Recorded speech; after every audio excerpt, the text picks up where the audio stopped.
गुरु गोरखनाथ की तपोस्थली महोबा के गोरखगिरी पर्वत क्षेत्र को पर्यटन विकास के लिए शासन से मिले 10 करोड़ रुपए बजट के बाद पर्यटन विभाग द्वारा आयोजित कार्यक्रम में सांसद पुष्पेंद्र सिंह चंदेल ने विधि विधान से भूमि पूजन कर कार्य का शिलान्यास किया है। 2 वर्षों के अंदर ही गोरखगिरी पर्वत पर्यटन में अलग पहचान रखेगा। यही नहीं, महोबा के प्राचीन किले सहित बुंदेलखंड के किलों का भी जीर्णोद्धार करने के लिए सरकार ने भारी भरकम बजट पर्यटन विभाग को दिया है। प्रदेश के सबसे पिछड़े जनपद महोबा को पर्यटन विकास के जरिए मुख्य धारा से जोड़ने का प्रयास उत्तर प्रदेश सरकार कर रही है। बुंदेलखंड के सभी प्राचीन पुरातत्व महत्व वाले स्थानों और किलों को सजाने संवारने का काम किया जा रहा है।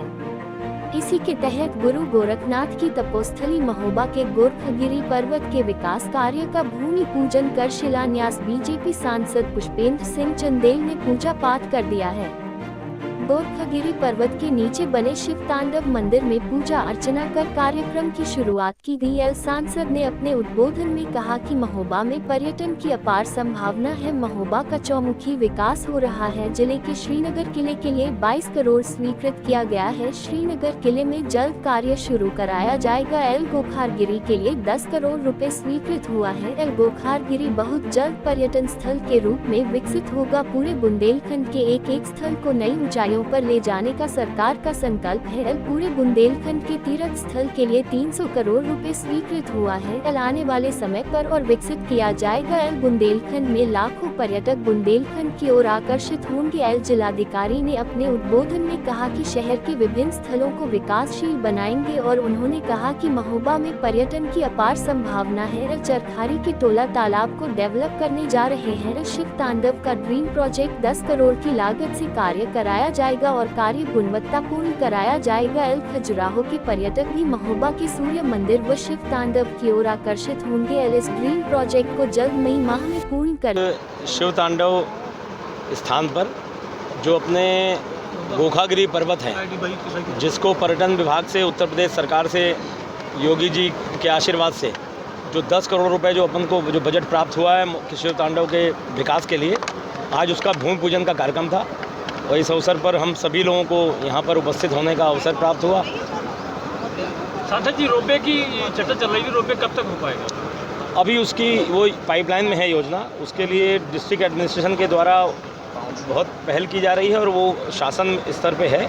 उसमें प्राइवेट एजेंसीज भी उसमें आती हैं उसके लिए।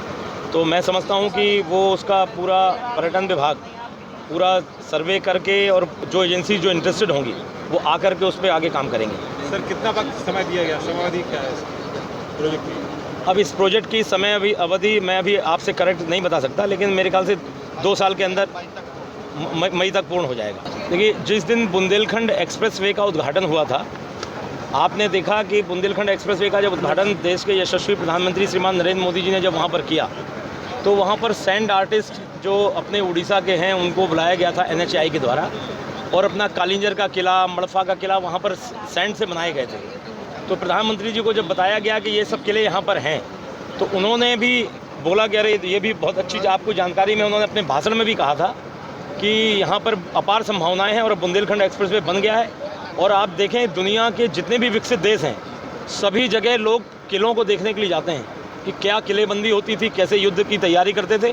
और मैं इस बात को आपको बड़े गर्व के साथ कह सकता हूँ कि हमारा हिंदुस्तान ऐसा एकमात्र राष्ट्र है, जितने बड़े किले हिंदुस्तान में पाए जाते हैं, इतने बड़े किले दुनिया के किसी भी देश में कहीं भी नहीं पाए जाते। भले ही आज वो विकसित देश कहलाते हों, लेकिन हमारे यहाँ से वो किलेबंदी सीख करके गए हैं, लेकिन वो बनाए भी तो इतने बड़े किले हमारे यहाँ नहीं बना पाए।